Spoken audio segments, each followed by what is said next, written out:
ఇది శ్రీకర్ కట్టిన తాళే.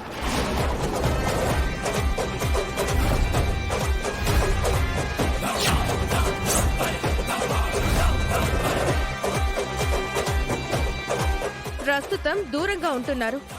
అందుకు కారణం ఈ అవనికి మరొకరితో పరిచయం ఉంది. ఆ మనిషితో ఒక బిడ్డని కనింది. ఆ విషయం బయటపడడంతో ఇంటి నుంచి బయటికి గెంటేశారు.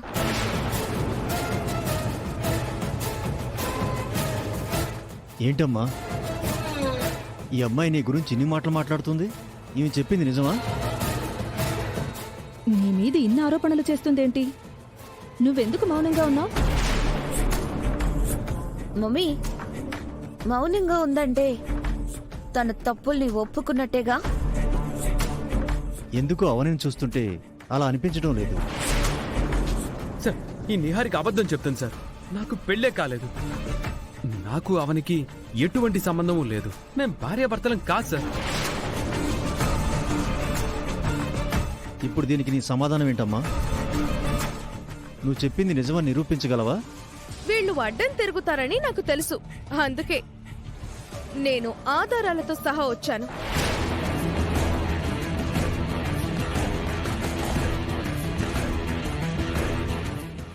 ఏమున్నాయి అందులో? వీళ్ళ పెళ్లి ఫోటోలు.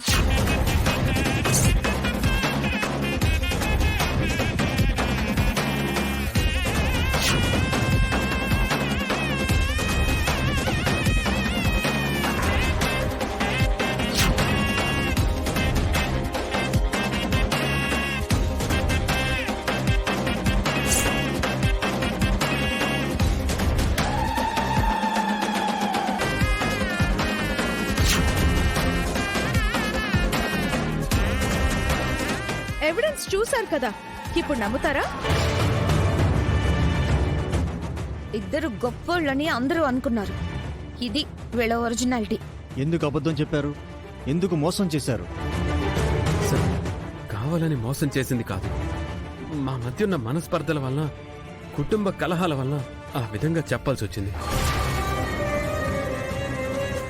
మన కుటుంబ పరిస్థితులు ఎలా ఉన్నా ఆఫీసులో అబద్ధం చెప్పడం మంచిది కాదు అని నా భర్తని నేను హెచ్చరిస్తూనే ఉన్నాను సార్. అయినా సరే నా మాట వినకుండా అందరి దగ్గర అబద్ధం చెప్పాడు.